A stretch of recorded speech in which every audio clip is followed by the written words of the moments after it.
দর্শক বন্ধুরা, এই মুহূর্তে আমি আছি ঢাকা শ্যামবাজারে। তো বন্ধুরা, আজকে জানবো আজকের পাইকারি বাজার ঢাকা শ্যামবাজারে কিভাবে মুড়ি কাটা পেঁয়াজ, এলসি পেঁয়াজগুলো আজকের বাজারে দর্শক বন্ধুরা বিক্রি হয়। তো কেমন চলতেছে আজকের বাজারে দাম, সেগুলো আজকে আমরা বিস্তারিত জানবো কাকার কাছ থেকে। আসসালামু আলাইকুম আঙ্কেল। ওয়ালাইকুম আসসালাম ওয়া রাহমাতুল্লাহি ওয়া বারাকাতুহু। আঙ্কেল কেমন আছেন আজকে? আলহামদুলিল্লাহ বাজান, ভালো আছেন? জি আলহামদুলিল্লাহ। আচ্ছা, তো কি খবর? মুড়ি কাটা পেঁয়াজের আজকে দাম কেমন? মুড়ি কাটা পেঁয়াজের খবর আর কি বলবো বাবা, পেঁয়াজের বাজার হয়তো দেখা গেল আটের বাজারে হয়তো একটু বাড়তি আছে, কিন্তু আমাদের এখানে বাজার একবারে ধস, একবারে ধস। আজকে 10? একবারে 10। আচ্ছা, এখানে গৃহস্থরা যদি এইভাবে যদি ওই একদিন আমদানি কম করে 10 টাকা বাড়াইবো, তারপরের দিন আমদানি করে বেশি করে আমদানি করে একবারে বাজার 10 নামায় দিব, তাতে তো আমার গৃহস্থরা বাঁচতেছে না, গৃহস্থরা শেষ। এখন আগের চেয়ে দিন দিন কমতেছে দাম, দিন দিন বাজার কমতেছে, দিন দিন প্রতিদিন বাজার কমতেছে। দেখেন বলে আমি যে এই মালটা আমি বাজার কম দেখে আমি শ্যামবাজার থেকেই আমি এই মালটা 33 টাকা কিনছি। আজকে কত কিনছেন? 33 টাকা এই মালটা আমি কিনছি, 20টা মাল কিনছি 33 টাকা করে। অথচ এই মালের দাম আমার কাস্টমারের দাম কয় 30 টাকা। 30 টাকা? 30 টাকায় এক ঘন্টার ভিতরে 3 টাকা নাই? 3 টাকা নাই।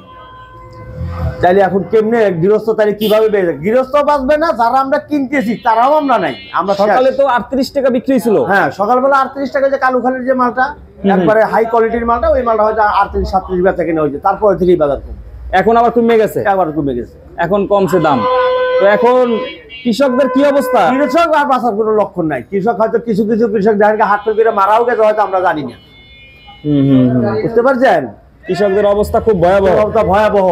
কারণ 1 বিঘা জমি চাষ করতে দুনিয়ার টাকা খরচ হয়, আর 1 বিঘাতে হয়তো 50,000 টাকা জমা করা খুব কষ্ট হয়ে যাবে। এইটা কোথার মুড়ি কাটা? এটা হলো কুষ্টিয়া। কুষ্টিয়া, এটা কুষ্টিয়াটা। এইটা কত বিক্রি করতেছেন? এই যে আমি 35 বেশ চাচ্ছি, বললাম যে আমি 33 কিনছি। আমি তো 1 টাকা লাভের আশায় তো আমি কিনছি নাকি, কিংবা আমার আড়তদারই হলো। আমি তো একটা ছোটখাটো একটা আড়তদার, মনে করেন আমি আড়তদারই করলাম, কিন্তু আড়তদারি করলেও তো আমার লস। তারপরও লস হইতেছে? যে দাম বলতেছে তাতে লস। 33 টাকা কিনছেন, 30 টাকা বলে? আমার 33 টাকা কিনছে, আমার 34 টাকা পড়িয়ে গেছে ঘর পর্যন্ত। তা আমি যদি আবার 1 টাকা আড়তদারে আমি যদি কাটি, তাইলে আমার কত হবে? 35 টাকা। 35 টাকা। 35 টাকা বেচতে পারবো না, লস, পুরা লস। যা কিনছেন তারপরে লস। খালি ঘরে বসে থাকলে ভালো হইতো। খালি ঘরে বসে থাকলে তাও ভালো ছিল। হ্যাঁ, এখন আমার সাংবাদিক ভাইরা নাই, কিন্তু নাই। এখন আমার এই ভ্রাম্যমাণ আদালত নাই। এখন পেঁয়াজের বাজার এইভাবে ধস নামতেছে, একটা বাজেট করে দিয়ে যাক যে 50 কিংবা 60 টাকার নিচে কেউ বেচতে পারবো না। এখন আসুক, এই ধরনের রুলস নিয়ে আসুক। এখন কই, তারা তো এখন আসবে না। যখন দেখবেন যে বাজার ঊর্ধ্বগতি হয়ে গেছে, এখন সব কামায় ফেলাইলো টাকা, তখন আইসা সব আড়তদারকে জরিমানা করে, বুঝছেন? তখন আসে আড়তদারকে জরিমানা। কই, এখন আসুক। এখন এই যে ব্যাটারা সব লস খাইতেছে, এখন এর একটা ব্যবস্থা করে দিয়ে যাক। তো অনেক কৃষকরা ঋণ নিয়ে গরু বিক্রি কইরা, বউয়ের নাকি গহনা বিক্রি কইরাও জমি করছে। তারা তো পুরো 2টা পয়সার আশায় করছে, কিন্তু এখন তো সেই পয়সা তো সব এখন বাড়িদের বাড়িতে, সবার বাড়িতে তো কান্নার রোল। এই অবস্থা। আর এইটা নেটের বস্তা, এইটা কত আঙ্কেল? এটা ওই কুষ্টিয়ার মাল একই। এই যে এখানে দেখতে পাচ্ছি, এইটা কত করে? এটা গতকালকে কিনছে হলো 38 টাকা। এইটা গতকালকে কিনছিলেন? গতকালকের মাল? গতকালকের মাল। আজকে কত বিক্রি করতেছেন এইটা? 38 টাকা কিনা আমার। এখন এটা তো দামই কয় না কেউ। দামই বলে না? দামই বলে না, কেউ দাম বলতেছে না। কোয়ালিটি তো ভালো আছে মালের, কোয়ালিটি। হ্যাঁ, অরিজিনাল দেশাল পেঁয়াজ, এটা অরিজিনাল দেশাল। 38 টাকা কেনা, 40-41 বিক্রি করে লাভ থাকতো।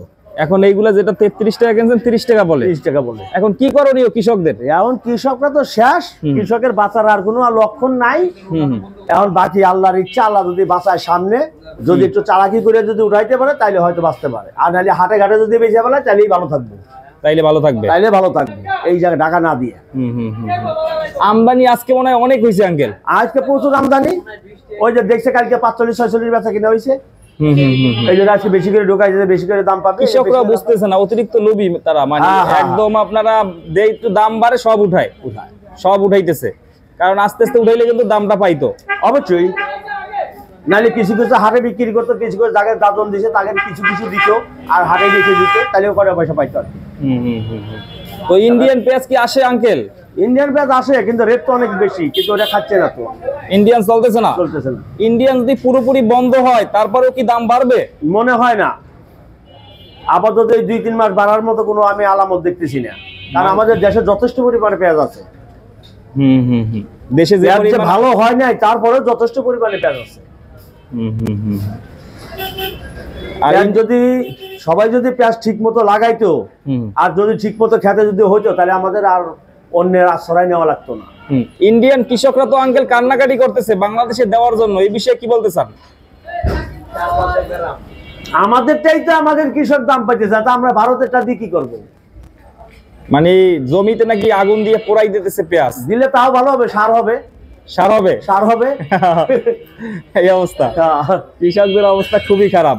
যারা ভারতের কৃষক আছে তারাও দাম পাইতেছে না, সব জায়গারই খারাপ। তো এখন আশা করা যায় দাম তেমন একটা মানে বাড়বে না, এইভাবেই থাকবে। বাড়ার মতো আমি সেরকম কোনো ইয়ে দেখতেছি না। সকালে একটু দাম ছিল, এখন আবার দাম কমে গেছে। হ্যাঁ ভাই, হ্যাঁ বলেন। হ্যাঁ, এই যে বসে রয়েছি, সাংবাদিক আছে, সাংবাদিকের সাথে কথা বলতেছি। সাংবাদিক আছে, সাংবাদিকদের সাথে কথা বলতেছি। আচ্ছা, এই গাড়ি হইলে পরে লয়ে আইতাছি। আঙ্কেল বসেন ওখানে, আর 1 মিনিট কথা বলি। তো এখন কৃষকদের যদি এখন যদি দাম না পায়, সামনে তো চাষ করবে না। সামনে সরকার যদি আশ্বাস দেয় তাদের চাষাবাদ করার জন্য, সেইভাবে সবকিছু দাম যদি কমায়া দেয়, সার, কীটনাশক, বীজ এগুলির দাম যদি কমায়া দেয়, তাহলে হবে, তাহলে লাগাবে। তারা অল্পতে লাগাবে, অল্প খরচে হবে, তখন দাম কমে বেচলে তো সমস্যা নেই। এই অবস্থা, এটাই। কৃষকরা কি বলে আপনাদের আইসা? যে কৃষকরা আইসে তো অনেকেই করে, কারো ক্ষেত্রে জাগের ক্ষেত্রে 80 মন হওয়ার কথা, ক্ষেত্রে মনে করে 25 মন 30 মনের বেশি হচ্ছে না, এরকমের। হ্যাঁ, তো আশা করা যায় দাম বেশি একটা বাড়বে না, এইভাবেই থাকবে। কৃষকদের লস হইতেছে বর্তমানে। হ্যাঁ, বর্তমানে লস হইতেছে কৃষকদের। হ্যালো, ওয়ালাইকুম সালাম। এ মার্কা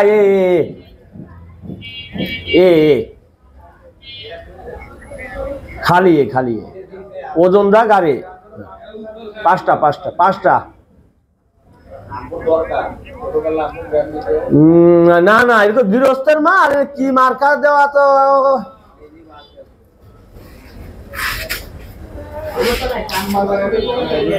এই এর মার্কা ছিল কি?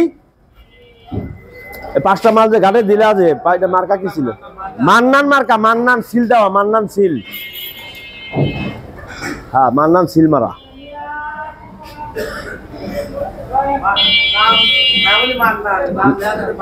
মানলাল, হ্যাঁ মানলাল।